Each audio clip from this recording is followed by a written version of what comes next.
just let me know. Yeah, thanks. We will wait. We'll just check whether like screen sharing is working properly or not, Yeah, sure. and we'll I'll wait just try for to. 4 5 minutes, and then we'll start. Can you see my screen now? Yeah, yeah, it's visible. Okay, sounds good then.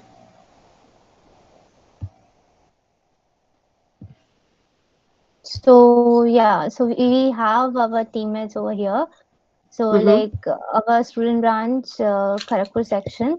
So we have like Akashit, he is our vice chair, and Deboshree is here, who is the past chair of this SB, and Kaustav, he'll be introducing you today. Like yeah, and then Pallab Kumar Gogoi, he is a previous AP MTT. So there is a society called AP and MTT. You must have heard. Mm-hmm. So Mm-hmm. yeah, so he is a past chair of that, and we have few other volunteers with us. Yeah, and the audience will like soon join. Okay, great. Sounds Yeah, good. Thank you so much. yeah. So how was there? Like you started since 1 year back, right? Over there as a lecturer? No, it's been just 6 months. Oh, just 6 months. Okay, that's great. And I was like talking with you on LinkedIn, it seems like. So we were Yeah, connected like through LinkedIn. Yeah. yeah. So prior to joining as a lecturer, I was a research fellow. Okay. Okay. So I'm still adapting to the role of lecturer. Yes, that's what I wanted to ask. Like you been transferred as in a PhD scholar and then researcher and then now as a lecturer. Yeah. So yeah, there is a difference. Like as a research fellow, your whole focus is on just doing research. Yeah. Whereas if you are a lecturer, then you have to focus on, other things like teaching and admin and, Yeah. Yeah. extra. Yeah. Yeah. So That yeah, is different enjoying my role. role. Yeah. Yeah. But it's Yes. good. Yeah. Excited to be a lecturer. Yeah. Hello. Yeah. Here So Akashit is yeah, here. one curiosity, Shelly ma'am, one curiosity is there. Like why you didn't join anything in India? Why? That's a difficult question to answer. Maybe in future. Okay. So in India, I wanted to Okay. stay close to my family in Delhi, but my alma mater does not allow alumni to be a lecturer in the same institute. Oh, So okay. that was one of the limitations. Okay. Yeah, yeah, maybe So in future. anyway, We you never can know. join IIT Delhi, no, there's no issue. Yeah, that's yeah. I might Yeah. consider in future. Yeah. Okay. We'll wait Mhm. for 5 minutes and then we'll start. Yeah, sounds Let's good. wait. Yeah. Yeah. So I just wanted to ask, like, how many do you actually have experience working in radars? Okay. Because I was struggling to prepare my presentation slides in a way, it can be understood by everybody, like the audiences. Yes. Yes. So So basically here, Yep. yeah. So basically Continue. here, audience is really like coming from different domains. Mm-hmm. So many few people are like literally working on specific problems related to radars, but Mm-hmm. all are working in different, like few are like Pallab, he's working on devices aspects of the radar. Mm-hmm. Previously he then did his masters in that, and many Mm-hmm. other audiences they'll be like from different domains. So Okay. yeah, Okay. it won't be like a few people working on system level, few people maybe working Mm-hmm. on signal processing and other stuff. Mm-hmm. So Mm-hmm. likewise. Okay. Yeah. Sounds good. Yeah.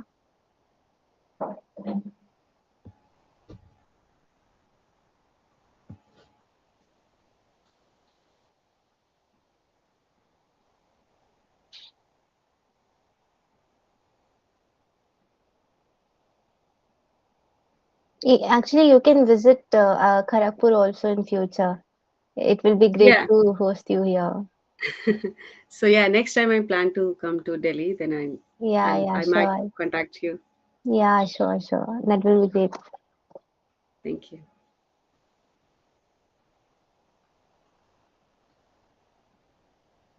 I think we can start now. Okay. Yeah, I'll just start it. Okay.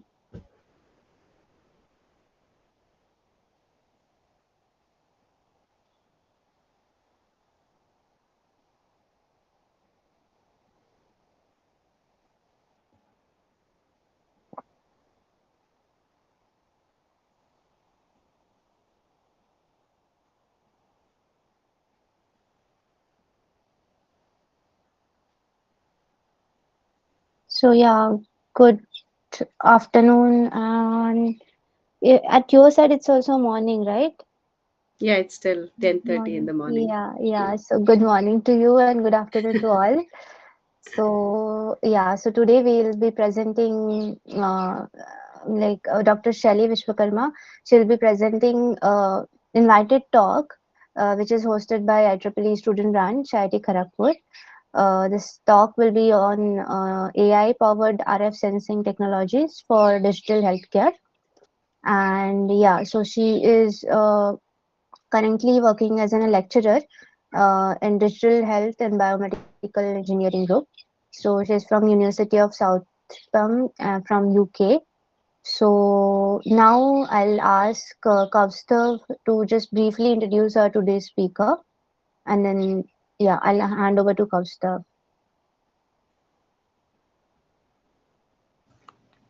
Yes, thank you, Projector, and good Yeah. morning, ma'am. I am Kaustav Manibara. So I welcome you to this event, Dr. Shelly Vishwakarma, and she is a lecturer in digital health Thank you. and biomedical engineering group at the University of Southampton, UK. And Dr. Shelly received her PhD from Indraprastha Institute of Information Technology, Delhi in 2020, and she is specialized in radar system and signal processing. So after graduation, Dr. Shelly worked as a research fellow uh, in a University College of London in Opera. So I will ask Dr. Shelly to continue with her presentations. Thank you. Thank you, Costa, for the nice introduction. And you have, already presented my one of the slides. Yeah. Okay. Let me share my screen with you. So, as Costa and Projector have already introduced me, and I'm a lecturer at University of Southampton, UK. And today I'll be presenting my research, which is a combination of three things: RF technologies, AI, and digital healthcare. And in the slides, I'll be discussing briefly about each of these topics and combine together their application, which I've worked on. So this was the slide which I was going to present, but yeah, as you have already covered a few bits and pieces of it already, so I'll just focus on the points of like what are my research interest. So my research interest is my research aim is to transform community health and well-being at home using health enabling technologies, and I'm I'm I'm I'm trying to do that using RF technologies. And you might be wondering like why RF technologies and why not any other technology that I'll be discussing in the future slides. So my research is to develop the hardware and the software frameworks for RF technology. Besides being a lecturer at the University of Southampton, I'm also uh, serving as honorary lecturer at University College London, UK. And my research interests include, as I've already mentioned, it includes hardware and the software. So within the hardware, I focus on designing and integration of the hardware, which comprises of software defined radios and off the shelf components available in the market, and I use them to develop my own hardware. Within the software frameworks, I focus on mainly two things: applied AI and simulation modeling. And the purpose of using the simulation modeling would be very clear when I'll be presenting my research in the future slides. The rest of the thing I think Kostov has covered already. So I did my PhD from IIIT Delhi in Feb 2020. So So this is the outline of my talk today. I'll be presenting the motivation of using the the technology, the RF technology, and what are the digital innovations driving the opportunity, and what is my vision of transforming the community health through the RF sensing. So, and then I'll be discussing what are the key drivers that are enabling the technologies and achieving my aim of putting RF sensing everywhere. And then I'll be discussing some of the application areas I've worked on and the future research directions. So the first thing is, what is the motivation of using the technology in the healthcare? So currently, what we have across the globe is that between 2015 and 2050, the proportion of the world population over 60 years will double, like from 12% to 22%, which is significantly impacting the resources we have in the healthcare department. Like, we have utilized resources because we have aging population, we have people with increased chronic health conditions like dementia, Alzheimer's, and other conditions. Like, approximately 1 in 3 people, 3 adults suffer from these multiple chronic conditions. And these days, we have, because of the we got this uh, food delivery systems, and we just order and we get pizza in 15 minutes. And these kind of services are kind of making us unhealthy, and we are stick to our sofas or chairs and having unhealthy lifestyle, which has resulted in obesity, right? So these conditions are driving the healthcare facilities nuts, and we have overutilized resources.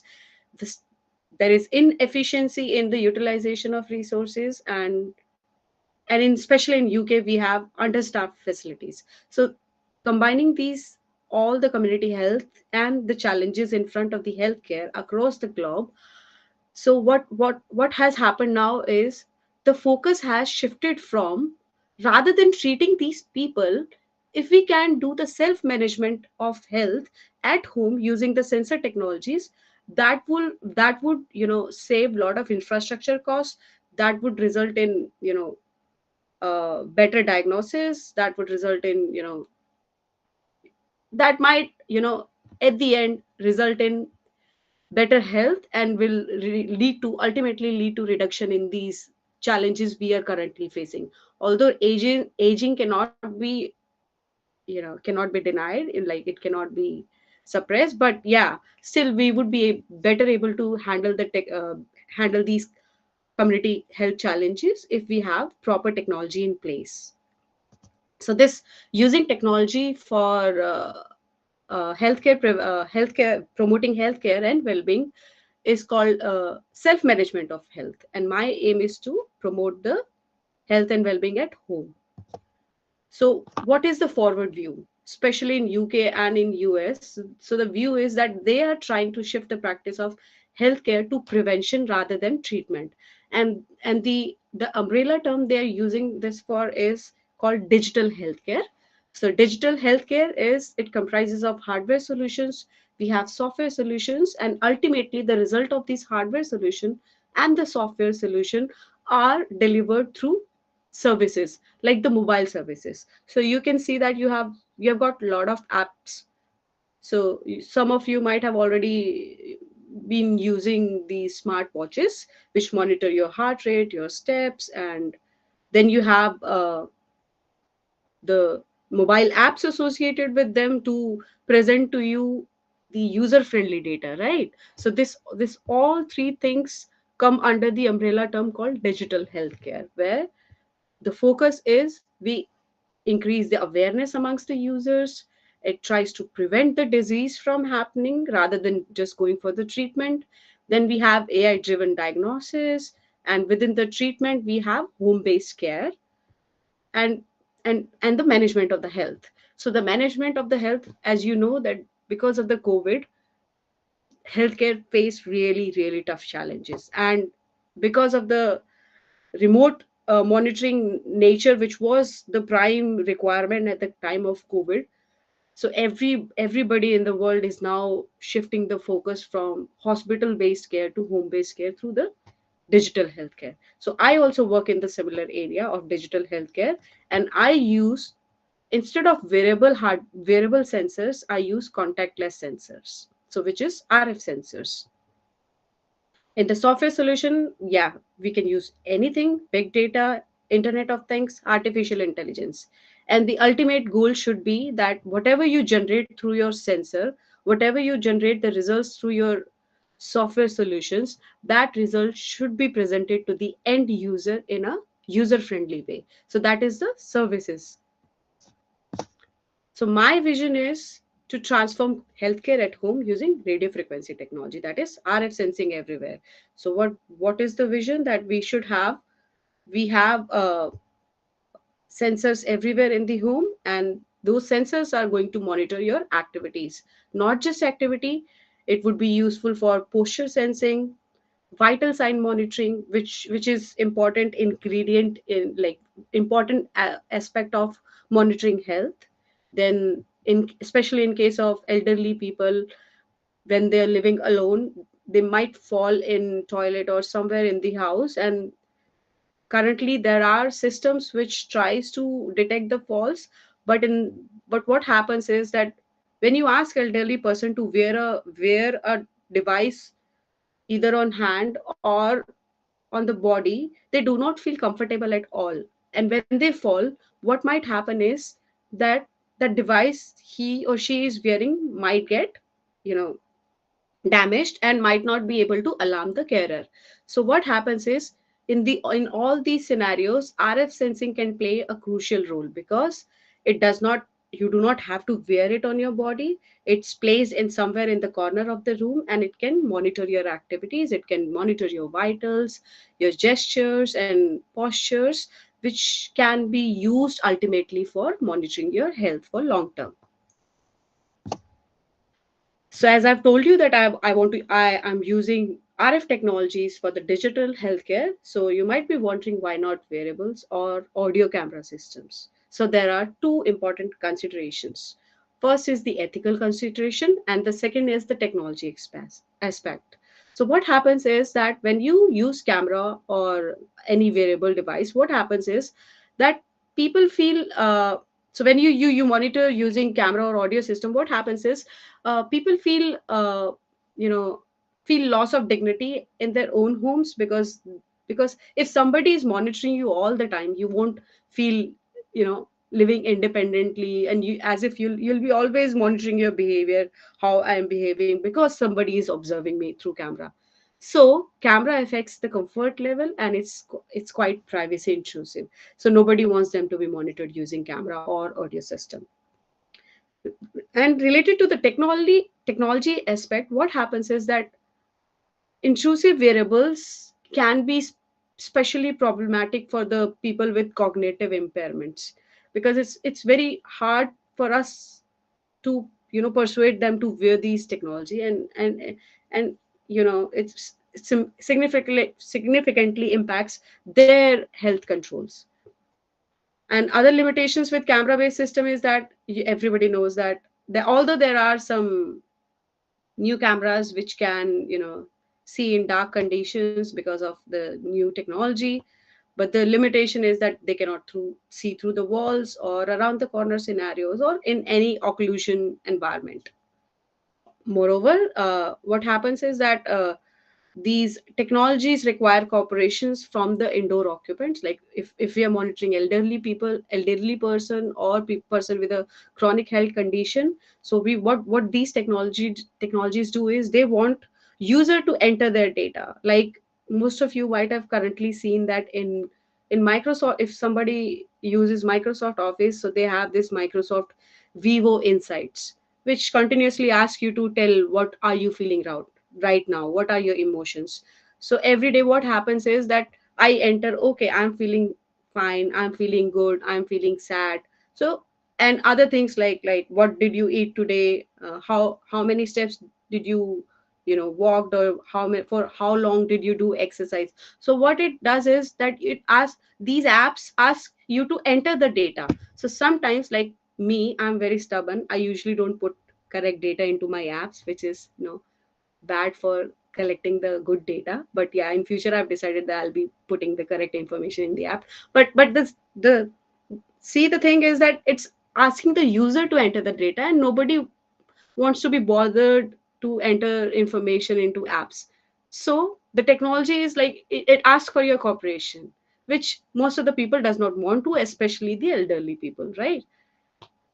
More another limitation with these systems is that these systems can be bulky and expensive, and it could be intrusive, like because you have to wear it on your body. So these are the limitations why I do not want to use wearables and audio camera systems, and instead use the RF technology. So so the key drivers for enabling my vision of RF sensing everywhere are mainly three. I focus on developing the RF hardware through the use of software defined radios, off the shelf radar system which are available in the market, and maybe some lab assembled hardware also. Then the third key driver is the applied AI, where I develop AI algorithms for the automatic detection of whatever my hardware system is capturing the data. So I do not want a human trained operator to be sitting there all the time and monitoring those signatures. So instead, we are developing the algorithms to automatically judge those radar signatures and come up with a conclusion of what is happening in the environment. The third aspect is that, as you already know, that all the AI algorithms, machine learning, deep learning, so they are data hungry algorithms. So what happens is, with the hardware systems, you're not always able to capture a lot of data, and it's very labor intensive task. So uh, what I've done is that I'm using simulations to support my limited measurements. So there comes the third key driver in my vision of enabling RF sensing everywhere is the simulation modeling. So how I do simulation modeling is using the motion capture data driven human behavioral monitoring. Uh, because the motion capture data captures the realistic human movements, which could ultimately be more similar to the real measurements and would be helpful in augmenting this data with the real data. So the application I've worked on so far are activity recognition, like what is happening in the environment. Is a person walking, or is picking something up from the ground, or is just standing here and there, or working on the system, or has fallen down. So these are the kind of activity recognition task I've done so far. And is the second is the occupancy detection, like how many people are living in the home environment. Person re-identification. What is this is very important aspect. So what happens in most of the Western countries, the elderly people live alone in their homes. So what happens is, if we have a technology in place like this which can do person re-identification, then what happens is a carer can all the time log into the system and see if somebody else is not present with their parents other than the parents itself, right? So person re-identification is very important, because sometimes you need to know like how many people are there inside the home, and who else is there other than the algorithm has been trained for. If the algorithm has been trained for two people, then if it detects the third person who is not in the database, then the carer must be alarmed that somebody else is there, and they can call their parents and just ask who is there. If it is a friend, then fine, but if somebody else, then it could be a matter of concern, right? So the next important application I worked on is the pose estimation.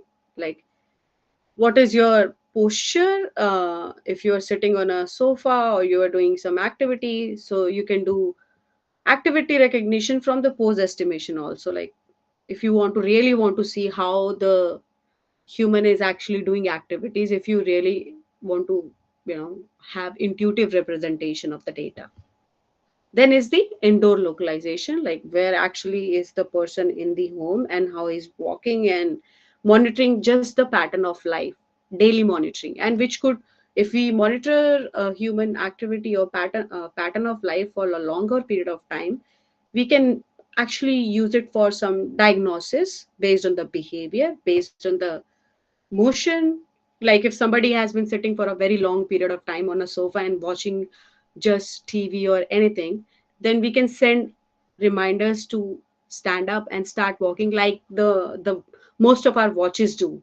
They send, if you're sitting for more than suppose 30 minutes, they give you a buzzer is there, and then you get to know, okay, we have been sitting for a long time, we should walk now. So now instead of wearing that watch, you get reminder on your app, because we are using RF technology, which is remotely monitoring your activities.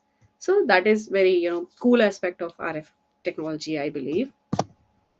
So before, so I've just talked about RF technology is so good and everything is so nice about it.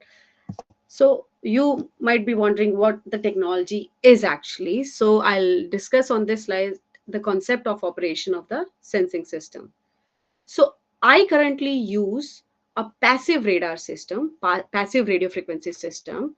So what is a passive radio frequency system is that I have a signal source, which could be a Wi-Fi access point, which could be any IoT device, and I use this source as the opportunistic source, or the illuminator of opportunity as my signal transmission. So what happens is, suppose you have a Wi-Fi access point in your house, it's transmitting signal, then I'll have a passive system which is just listening to these signals. So what this passive system will do is, it comprises of only receiver system. So it's listening to all the direct signals also, and it's listening to all the signals which are reflected of the objects which are present in the environment. And for us, the objects are human beings. So we get two types of signals, direct signals and the reflected signal. We process these signals to generate the unique radar signatures. So this form of representation of these RF signatures are called microdoppler signatures, where we are observing the pattern of motion of human beings. Because we are observing the activities, motion activities, so we usually get the velocity information. But because human does not walk with a single velocity, if a human is walking or doing some activities, what happens is we get signatures, different speed from different body parts. Hand is moving with a different speed compared to legs, compared to torso, compared to head movements. So we get not just one frequency, we get bunch of frequencies, and we visualize these bunch of frequencies using joint time frequency transforms. And for this, I'm using short time Fourier transform. And for every activity, what we do is we receive different signatures. So with human eyes also, we can clearly see that, okay, if I'm walking, my signature is looking like that. If I've fallen down, my signature is looking different. If I'm picking up some object from the ground, it looks different. That means these unique signatures can be utilized further for classifying between different activities, and that is exactly we do in our research. So the one of the best advantage of using a system like this is that, because we do not need to transmit our own signals, so it saves infrastructure cost, because it's a sustainable development, right? Because we are not using a transmitter system, we are just using the signals which are already present in the environment. So this is called opportunistic RF system. Advantage: it's non-intrusive technique. You do not have to put something on your body. It works in all weather conditions. It your Because as you can see that whenever you have access point in one room, you receive signal in the other room also. That means the signal can penetrate through the wall. So you can do through the wall monitoring. It's privacy preserving, because we are not generating your visual images using a radar system. And another advantage is that you can non-cooperatively monitor the indoor occupants. So, so these are the very nice advantages of the technology, and we gather different signatures. So what we need is the AI system which can automatically recognize these signatures. So this is the processing chain we use. So first we have the system which captures the data, which the so these are the microdoppler signatures. So there could be other form of radar signatures which we can capture using a radar system based on the configuration of the radar. So this is just we can gather these signatures using even a continuous wave radar, like transmitting just one frequency and capturing that. But here, because I'm using opportunistic system, so I'm using Wi-Fi signals, and because Wi-Fi signals transmit at, we are using Wi-Fi transmission at 5.8 gigahertz, and it has got very limited bandwidth. So we are not looking at the range information and just the Doppler information. So if we had a system like millimeter wave radars or something at 60 gigahertz with a wide bandwidth, then we have the advantage of using the range information also. But currently, I'm using just the off the shelf signals which are available in the environment. So, and they do not have very wide bandwidth and do not offer good resolution, range resolution. So I've restricted myself to Doppler plots. Once we have the data, next step is the label and pre-processing data, like converting the raw time domain data to short time Fourier transforms like that. Then we have the AI models, which will, so currently I'm focusing on using the deep learning models, which have the uh, advantage of having feature extraction and classification combined together, and finally to do the activity recognition task. Not just activity recognition, we have done a lot of other tasks also using the sophisticated AI models. So from now on, I'll be discussing some of the application I've worked on. So the first application is the sensing with Wi-Fi signals, ubiquitous Wi-Fi signals, which are present everywhere in the environment. So the first task we have done is the human activity monitoring and fault detection. As you can see, I've shown here 6 human activities. The first person is picking up some object from a ground. We have the corresponding Doppler time plots, also called spectrograms. So as you can see, this signature is definitely different from this signature. Likewise, for all the activities, we have different signatures. So you can use these signatures and train a convolutional neural network to distinguish between all the 6 activities. So which we have done already. Next application I've worked on is the occupancy detection. So this is the Doppler time spectrogram of one person walking from until 30 seconds. Then we have from 30 to 60 seconds, we have 2 people walking. And from 60 to 90, we have 3 people walking. Definitely, you can see as we have more and more person walking, the signatures get more and more crowded, which through human eyes, you might not be able to say that, okay, there are 3 people walking, because in some of the cases, for some duration of the signature, they might have overlapping motion. But if you use sophisticated AI algorithms, then you can definitely train algorithm to automatically predict the number of people walking for occupancy detection. So this work was presented in RIDA conference 2020. So this is so we tested like doing long-term in-home monitoring, which is the ultimate goal that we should be observing for a long period of time. And as you can see from the raw data, the strength of the activity changes from different time to different time, and we can use these patterns to do the pattern of life monitoring and for the self-management of health. We also demonstrated through the wall sign of life detection, where a person is standing. We have a radar system on one side of the room and the human standing on the other side. As you can see, so this is not an this is active radar setup. This is not a passive radar setup for this application only. But we have demonstrated uh, through passive radar also that we can do the breath detection. So as you can see, if a person is breathing in and breathing out, we have different chest movements because of that. And these chest movements can be used to detect the signs of life in through the wall conditions. So this was all what I have discussed was done using the signals which have been transmitted through the Wi-Fi access points. Now, okay, yeah, let me jump to directly to the other kind of sources, and I'll discuss the second application after this. So the previous 2 or 3 application I've showed is has been done using the Wi-Fi access points. Now we thought that can we use other sources of signals, like other illuminators of opportunity? Yes, we do.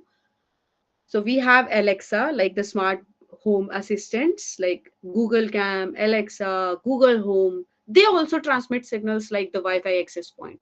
So can we use their transmissions and their reflections of the human subjects to do the same set of tasks?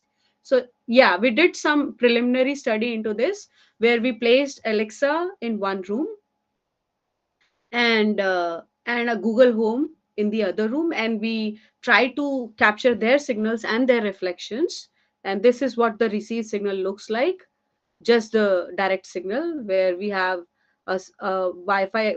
We just had a receiver system which was capturing all the signals from Wi-Fi access point, from Alexa, from Google Cam.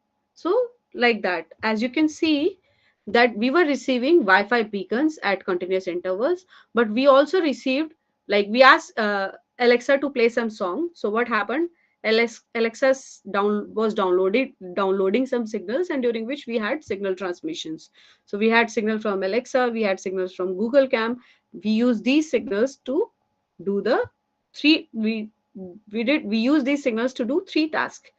So we left the flat, like the home, empty, and then captured the signals. Then we had a person who was lying in the bed and just reading a book.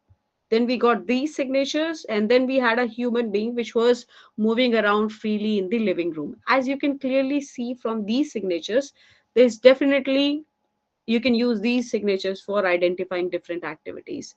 So that means there is a potential of using IoT devices for doing the remote monitoring task, which would, which would save a lot of infrastructure costs because you'll only need a receiver system to capture these signals and process them. So these were the two types of signals we use, Wi-Fi access points and the IoT devices. Then we also did this interesting work on human pose estimation. So what happens is usually, so I've shown these radar signatures because I told you these signatures, but to a layman or the person who does not have any information related to the technology, he won't be able to understand these signatures. So what we did, we developed a sophisticated AI network, which was a combination of CNN and LSTMs, because we are monitoring continuous human activities. So we had time series data. So we developed this pose estimation network where it converted these radar signatures or RF signatures to human poses like that, so which are more intuitive to human eyes, right? So yeah, so this is the work which is currently under revision in transactions on aerospace and electronic systems, where we converted the spectrogram visualizations to intuitive human skeleton representations, which could be of prime importance for the carers who want to monitor their elderly parents or person with chronic conditions, or in hospital settings also, because in hospital settings, like because in what happened in COVID, you cannot have a person who is closely monitoring the patient. You might need some technology which is remotely monitoring the patients. So this could be one of the game changer technology. uh, then we so whatever I've discussed so far is just using AI for activity recognition, pose estimation, but we did not look at like how the network is actually making those prediction. Like we kind of treated it sort of black box. We had intuition, but what how network is actually doing the thing, we did not have this information. So we did some little work in the direction of explainable AI, and where we used attention mechanisms, and we looked at the network predictions, like where the network is actually focusing on and how it is coming up to a conclusion through this set of work. So what happens is, attention mechanism is basically you have a radar signature, then you have attention map. So what happens is we try to learn this map and convolve these together to get something like this. So that means I'm developing a network which will generate a map which will just focus on the activity regions and ignore all the other regions. So this way, this attention mechanism you can use to enhance the performance of even very lightweight networks. So why we want to enhance the performance of lightweight networks is because the ultimate goal of the technology is to be deployed in real world scenarios. But if you want the systems to be deployed in real world scenarios, you'll be using the technologies on resource constrained devices. Like you have very small systems. You do not you won't be using laptops or GPUs or bigger systems in real deployment scenarios. You want the technology to be very small, miniature, and it should be running on some microcontroller units or something like Raspberry Pis, which are very small processing units. So you want very lightweight model to be deployed on them. And if you want to improve the improve the performance of these lightweight models, you need to have in place a, an algorithm which would significantly boost the performance without increasing the computational burden. So this was one work we did on that, and simultaneously we visualized the network visualizations where how the network was focusing on which part of the signature.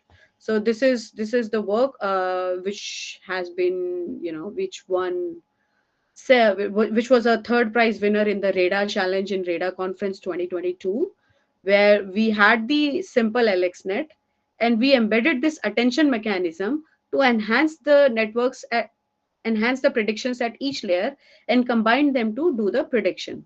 So these kind of attention mechanism did not increase the computational burden, but it increased the performance by 5% of compared to the standard lxnet. So what we did, we were refining the, instead of focusing on these area, we were refining the focus area. So what happened, these were the as you can see from the raw feature map, these were the predictions on the for the standard lxnet, where this red yellow region is the focus of the network. On, as you can see from the second signature, the focus is on the just this part of the signature, whereas the whole signature is this, it's just focusing on this part. And on the convolutional layer 4, as you can see, standard lxnet is focusing on this region. Whereas if I introduce this attention mechanism, what happened now, when I visualize the feature maps and where my network is focusing on, you can clearly see now the network is focusing exactly on the activity region compared to the no refinement. And this suggests that the network should be performing better, which it did, and we got 5% improvement.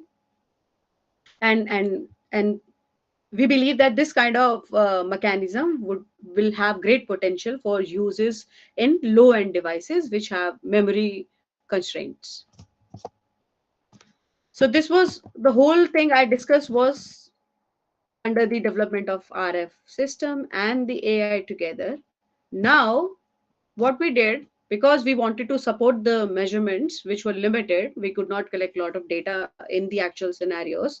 So what I did, I developed a simulator for both active radar scenario and for passive radar scenario, where in the passive I mimicked the standard Wi-Fi transmissions we have in actual home settings, and we developed this simulator called Simulator. As you can see, it can generate these radar signatures, and we collected data motion capture. We have a motion capture system where you place.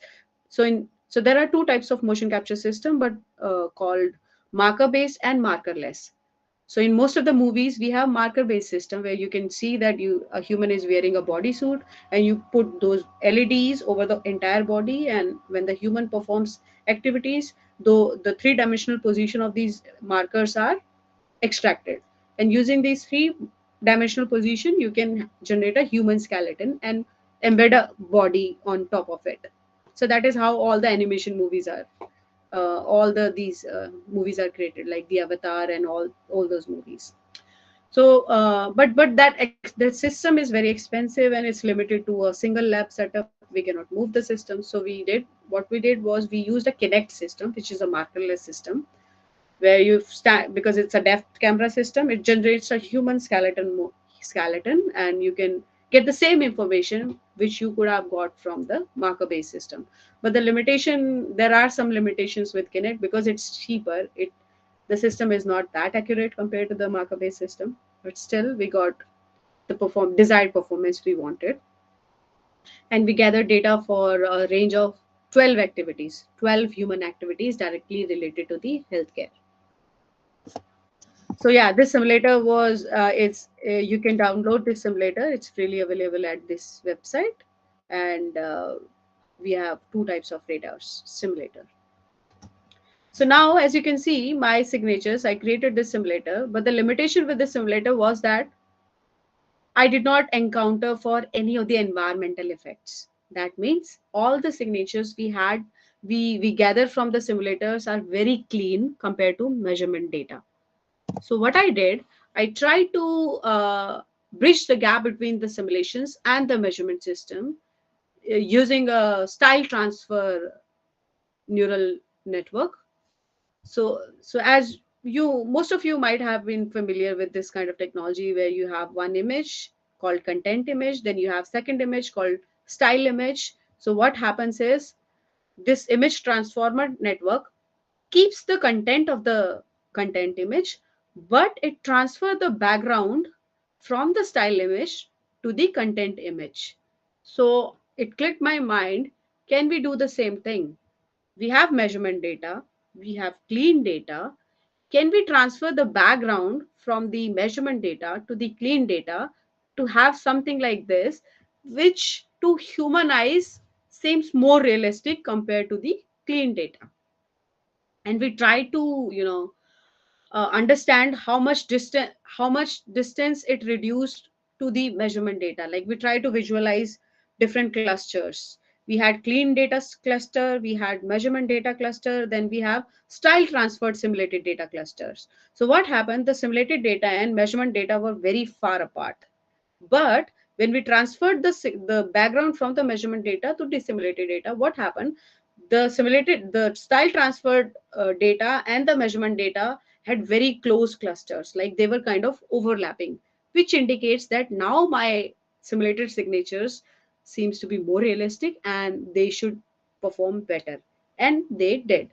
So what we did different augmentation scenarios, like uh, we we added keep on adding simulation data to the measurement data, and we even tried scenarios where we had few measurement data and mostly simulation data for training, and then we tested using the measurement data. So as you can see on the bottom right, there is a plot indicating the classification performance versus the augmentation performance. So this performance is the dark blue curve is for the when I use just a simple without any environmental factors simulated data, versus this is the case where light blue color indicates the case where we added this measurement background to the clean simulated data and gathered the style transfer features. Definitely the performance was very huge compared to the normal data, and through these through the feature visualization maps, through classification performance, we can say that the style transfer is an effective mechanism which we can use to bridge the gap between RF simulations and the measurements. They can be used for filling the imbalance classes in training the network. They can be used for replacing low quality measurement data, and they could be used for augmenting the limited data. So this was the simulations. Like, so we have done extensive research and published a lot of paper in this direction where for augmentation of simulation data with the measurement data. So you have seen that we have achieved a lot of things so far, but there are a lot of challenges which still needs to be addressed if the technology has to transition from lab to real scenarios. So whatever we have done so far is restricted to laboratory conditions. So what needs to be done is to be take out this technology we have tested so far and developed so many networks to the real scenarios. But the challenges ahead are data accessibility. So whatever we have captured data so far have been captured using lab actors. Like my husband was one of my lab actor. He was performing different activities I was asking him to do. So he could not act as a real elderly person, right? So we do not have any access from the real audience, target audience. So that is the very, biggest limitations we have. Next is, suppose I have a system in place which I will take and deploy in a real scenario. Then the challenge comes is, how would I label the data? Because I do not want camera to be placed in the indoor environment, like in the actual home.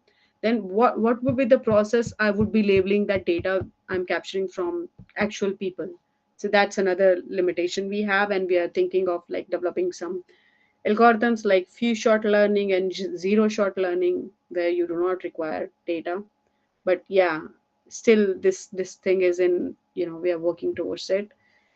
Then is, suppose you have the data, you have pre-processed it, you have labeled it, then what kind of model do you want to select? And is the model like pre-trained, or you want to build it from scratch? Next is the explainability of the model. Suppose you are using the network, you are getting some predictions, but do you think the technology is ready to be deployed in hospital settings or in mission critical applications? No, still not, because we have to still address the concerns about the trust, safety, accountability, and interpretability of the AI models we are using. Next is, suppose you have done everything. Now, because you were doing it in lab setting, in actual setting, the system should be deployable system. So is your model deployable in that hardware? Is the network lightweight enough to be deployed in that setting? So yeah, these are the concerns which have to be addressed, and if we want the technology to transition from lab to real scenario. So some of in the next few slides, like two or three, I won't bore you too much, but yeah, I have two or three more slides in which I'll just briefly explain my future research directions addressing some of these challenges. So this is the one, is having so because I want this to be a sustainable system, so I'm planning to have multiple IoT devices and access points together to do the indoor scene monitoring using a distributed network of systems. I'll have an outdoor camera, we have different access points, we have smart TVs, we have Hoover, which is also a smart device, we have Alexa. So, can we use all these signals together to do the three-dimensional interpretation? Like a person is, oh, suppose he was sleeping for 2 hours, can I have this information? Then that person walks out into the living room and is watching a TV, how long he watched the TV for. Then he went to kitchen, and then how long he stayed in the kitchen and what activities did he do. Then he went to toilet, how much time did he spend in toilet. All these information could be, very essential information in self management of the health, and we can send reminders, we can develop a user friendly app which can also be linked to clinicians, and clinicians can monitor these activities. And yeah, so this is my one of the next goal.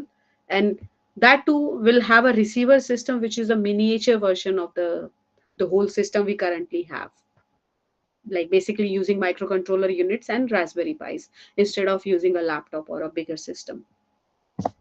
Next is to in the direction of software frameworks.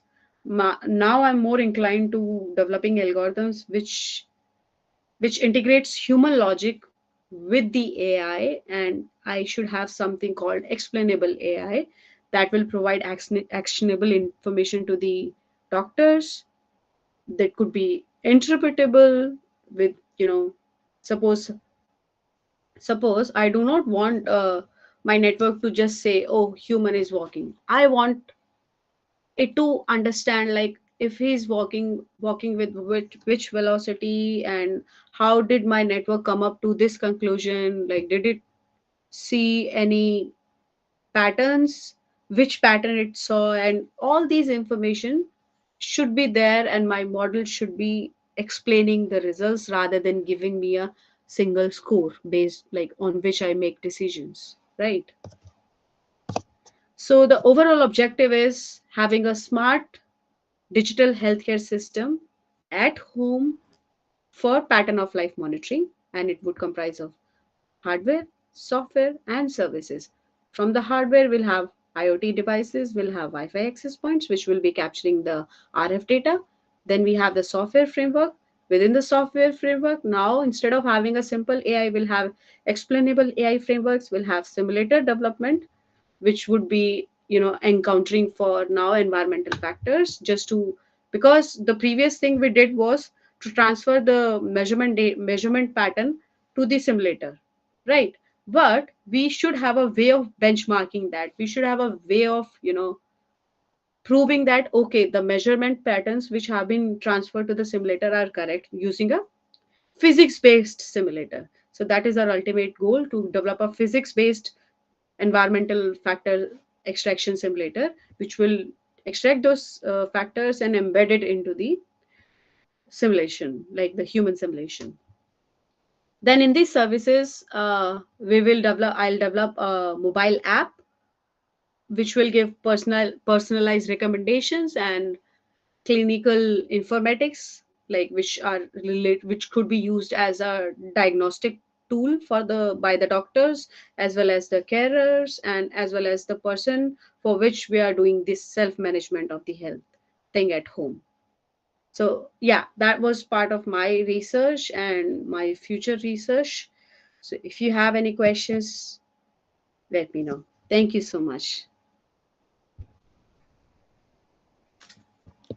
Yeah, Shelly, thanks a lot. It was really informative and very thorough, like talk. So yeah, thanks a lot. Thank So you. I'll just check, like audience, you can put your queries or questions in the chat box also, or else you can unmute yourself and you may ask a question. Yeah, Isha. Hi, am I audible, Prajakta? Yes, yes, yes. Yeah, thank you, ma'am, for a very enlightening talk. And I am from IISc, and our research aligns a lot with what you have in mind. So, Mm-hmm. I have a lot of questions. The first being, since you said that you have also uh, all the work has been done with an active radar as well, and also for the Mm-hmm. through wall imaging scenario. So, and you used an commercially available radar for that, or was it developed in your lab? Lab? So the for the passive radar scenario, we developed a radar using USRPs, Mm-hmm. Rio. So we had different types of USRPs where we developed a simple monostatic configuration of the radar. So we had antennas. We used Yagiuda antennas for the transmission reception, for the reception of the signals. So we used two antennas. So one was facing directly the Wi-Fi access point to capture the direct transmission, and then one was facing the indoor environment, which was used for capturing the data. We used these two antennas with the USRPs to gather the data, because USRPs can have the what are the actual Wi-Fi transmission. They can capture those signals. So yeah, we use that for Right. active radar. For the passive radar, then we also did we used so as a part of my PhD research, I used a vector network analyzer and a set of horn antennas to assemble an active radar. And then we have this Encotech radar, and we are also currently developing a radar, passive radar, based on network interface cards, NIC cards. Mm-hmm. So those are like of just 30 pounds chip, which can capture which can capture these Wi-Fi transmissions. So yeah, using a combination of Raspberry Pi, and then now currently I'm also working in with Infineon radar technologies, where I'm using 60 gigahertz millimeter wave radar just to mimic the future Wi-Fi standard, which is going to be at 60 gigahertz. and I'm using those radar chips integrated with the Raspberry Pis to develop a small version of the radar system, which Correct. can be actually deployed in a real setting. Nice. Great. Looks like you have explored a lot of commercially available tools. My Yes. other question would be, ma'am, so working with all the available tools and softwares, how did you deal with the experimental collection of the micro Doppler signatures, like some system errors which you can get in something like phase synchronization issue or something like that? So, did you encounter some of these issues and how did you overcome them? So what happens is that in active radar we do not have any problems like that, because those are coherent systems. Right. So the problem could arise in the system which are not coherent, right? So in case of passive radar, we had a system, like we when we were using the USRPs, so we have the octo clock systems from the NI instruments directly. Then we have synchronization, and we made sure that we had properly synchronized systems with us. So we actually did not have any phase errors in our system after dealing with all these things. But yeah, Okay. in case you are facing any issues like that, you can drop me an email and we can discuss your case, and I might be able to help you in correcting some of those. Sure, sir. Sure, ma'am. That would be great. Yeah. Thank you so much. It was nice hearing you. Yeah, yeah. Thank you, Isha. So yeah, Soham Lakhote. Yeah, yeah, Yeah. yeah. Thank you, ma'am. It was a very great talk. So I have three questions. So first of all, if you are using the Wi-Fi signals to track all these activities, so you showed one case where you had the signals from Alexa as well as from the Google Home, right? So Mm-hmm. if you are using only a Wi-Fi signal, let's say to track everything, now will these signals, if there is a person who is using Alexa as well as Google Home at the same time, so will the signals from these instruments cause any errors in your micro Doppler recognition or something? Will their interference cause any false errors, false detection or something in your experiments? So that was my first question. Mm-hmm. So definitely it's going to impact the performance, because we'll have not only reflections from the Wi-Fi like we have the Wi-Fi which is continuously transmitting the signals. Then we have these Alexa and Google Home which are also there in the environment. The Correct. only thing, like currently we did not face any challenge, was because if you look at the signatures, like I showed you the time domain signatures, the Hmm. Alexa and these, if they are not active and they're not downloading anything, then they do not transmit any signals. Correct. So we have only signals from Wi-Fi access points if you're using other devices. And in that case, Okay, got so it. Got it. Got it. yeah, so but our future goal is that we'll have a backup, right? Mhm. Suppose, so that's why my future research comprises of a combination of these things together to have a distributed system of Okay. Okay. sensors. So we'll have, in case Alexa is not transmitting, I can Mhm. have maybe Google Cam to transmit the data, and maybe Wi-Fi access point is doing. So all the time we'll have a sensor which will be, so in future what is happening is, so Wi-Fi, the standard which is being proposed, will have joint communication and sensing. So they'll Mhm. have a waveform which will be modified and will do the sensing task for you in the Wi-Fi access point itself. So Correct. so whatever technology we have developed for these standards can be directly translated into the future joint communication and sensing. But yeah, whatever you are saying is, they if they are in different bands, then it's fine. But if they're Mhm. in the same band, yes, Mhm. they're going to cause interference and we might have issues related to that. But Okay. Okay. currently we did very simplistic study, as I told you, with the Alexa, with IoT devices. But yeah, in future it's going to be a more thorough study of having these systems all together.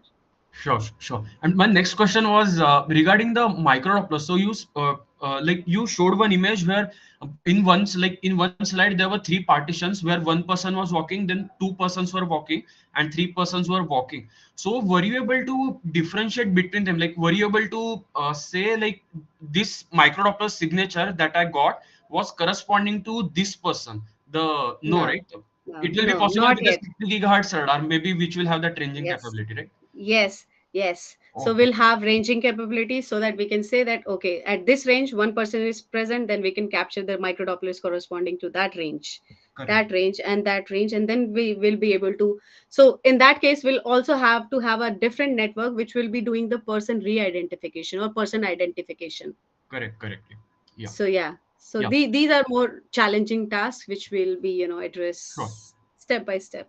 Sure. Yeah. Yeah. And my last question, quick question, like, can you just explain me, like, how did you train your model for the human fall scenario? You have constructed that simulator. So Mhm. how did you consider different falling scenarios? I mean, how many falling scenarios did you give input to your model, and how did you inputted it in your simulator exactly? Okay, so what happened? So we had two systems Hmm. which were synchronized. So we had a real radar setup Hmm. which was synchronized with the Connect system. So Okay. both were capturing the data simultaneously. So what Ah. happened? So so we had a matrix in place. So Hmm. we asked what first target to come Hmm. and just walk and then fall on the mattress. So Okay. we did not restrict the direction of falling. It Hmm. could be sideways, it could be front, or it could be the opposite direction, like not facing the radar. It was random direction that Correct. was based on the, it was decided by the target. Correct. Now, so when the fell down on the mattress, the Huh. Connect was capturing the skeletons. Okay. Okay. So we had that skeleton. Huh. So we had the skeleton, then we combined the skeleton with the radar, if you, yeah, with the electromagnetic modeling, and then that's how we generated the microdopplers. So if you want to have more information on the how we developed the simulator right from the motion capture system Hmm. to the radar signatures, Correct. then you can read the paper which we have published in IEEE TAS magazine. Maybe I can send you the link. So Yeah, it's sure. available. Sure, sure. I will search through your Google Scholar profile. Yeah, sure. Yeah, yeah. So that's how we got falling motion. But because simulator gives you the advantage of you can, place the human anyway in any direction in front of the radar, so you could generate different aspect angles. So yeah, it gives you the freedom of generating a lot of data in that way. Sure, ma'am. Thank you, ma'am. It was a great talk. That's it from us. Thank you. Yeah, thank you, Soham. So we have few more questions. I hope that's fine with you, Dr. Shelly. Yeah. She's fine. Yeah. Okay. So Fatima, you can unmute yourself and ask question.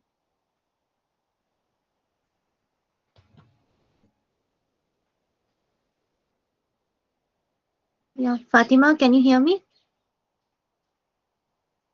Okay, I'll go to next question then. You can write down your question in the chat box also. So Ria, uh, can you hear me? Yeah, hi. This is not Ria Bidut. Actually, I have network issue, so I am using her Yeah, account. yeah, I sure. have a question. First of all, thank you, ma'am, for a very good knowledge sharing. The whole things is depending on the training the CNN, right? Yep. And the signature is capture. The main difference between the signature is totally depend on the environment. If we change the any furniture orientation or anything, then all the things will be changed. Then how could we apply these things in real life or after deployment in any scenario? What happens in most of the cases, like in image classification or something else, we have a lot of data in different environment, so that we can deploy it anywhere and we can make inferences so that the things can classify in a realistic way. But in this scenario, uh, it will totally depend on the environment. If we train it in a single or a one or two type of a room, then it will not work in, I think, in different room or different office place or something else. Then how could we gap this challenge, Mhm. build the gap? Yeah, so there could be a lot of explanations to this. So I'll go with two explanations. So the first is like, yeah, whatever you are saying is correct, that different environments poses different challenges. So the thing is that the kind of signatures we are dealing with are microdoppler signatures, which means the motion of the data, like one motion of the humans. So what happens? We have two receivers. One is the surveillance channel, and one is the direct one. Like, so we get the direct signals also. We get uh, the human returns also. So what happens is we have a direct signal cancellation algorithm in place, which will cancel the static component which is coming up from the environment. So we need not worry about that. And regarding the the target reflections, like we have the human, there might be some returns, like there might be some signals where the signal is hitting the human first and then directly coming to the receiver. Then there is another case where the signal is hitting the human, then hitting the furniture and then coming back.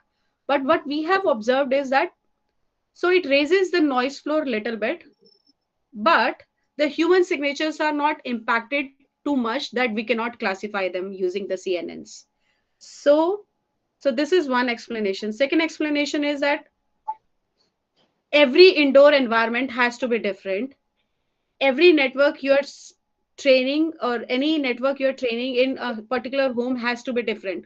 One person, if I'm deploying a system in one environment, then it does not necessarily be, trained from for some other age group person and deployed in this setting. So what happens is, like, to what I feel is that these systems first must be placed in an indoor environment, like for suppose one home specific, then should be trained on people living in that particular environment, because their gait pattern, their life of pattern is definitely going to be different from the other person living in the second home. So we can use some training data from that home itself to train the model for that scenario, and that's how we can address these situations, like the environment. It does not have to be like we cannot train all the environments for in a single model. No, we cannot. It has to be environment specific. So I hope this answers your question. Okay, okay, ma'am, got your point. Thank you. Yeah, thank you, Vidyat. So, Shreya, you can unmute yourself. Yeah, am I audible? Yes, yes. Yeah, thank you, ma'am, for such an extensive lecture today. It was very informative. I am interested in the part where you, I think, wandered off and talked about active radar that you have deployed and developed in your course of research. So, would you share some ideas that you have applied? Because I don't think off the shelf radar modules are present that much that will give you those kind of radar signatures that you have used in your signal processing later on to Hmm. create this detection model. Am I right, ma'am? Yeah, so like even in off the shelf components, like, so you have a lot of things which are readily available in the market. What you have to do is you have to assemble them to develop a radar of your choice. Correct. Like, right. So, like, for my PhD research, I had a VNA which was there in the lab. We had horn antennas. I simply connected them to set up a continuous wave radar where I just transmitted single Yes. frequency. Now you have more sophisticated benchtop network analyzers which can, sweep from one frequency range to another frequency range. So you can use that with a combination of antennas to generate FMCW configuration of the radar. If you do not want to use these bulky systems, then you have other any radar can be set up if you have a signal for transmission and you can receive that signal. Then you can use these two signals, raw signals, and then you can generate the signal. Like if you have a simple CW radar, you can just generate the microdoppler information, but you have more sophisticated radars which can offer you good bandwidth, which you can do with a benchtop vector and network analyzer. Yes, you can have range also, you can have Doppler also, then you can generate range Doppler maps. Then you have all lot of software defined radios which can offer you, great advantage of setting up your own configuration, like the USRPs. You have even Raspberry Pis, and like these are the radars I have used. So yeah, I think maybe I'm not able to Does that answer your question, or Yes, ma'am. can you be more Thank you. It specific? guides me. It guides me. Oh, Correct. okay. Yeah. In case if you have any questions, you can just drop me an email and we can discuss that. Like Thank you, ma'am. what kind of directions you want to go in. Yeah. Yeah, sure. Thank you, Shreya. Thank you. Yeah. So, Surbi,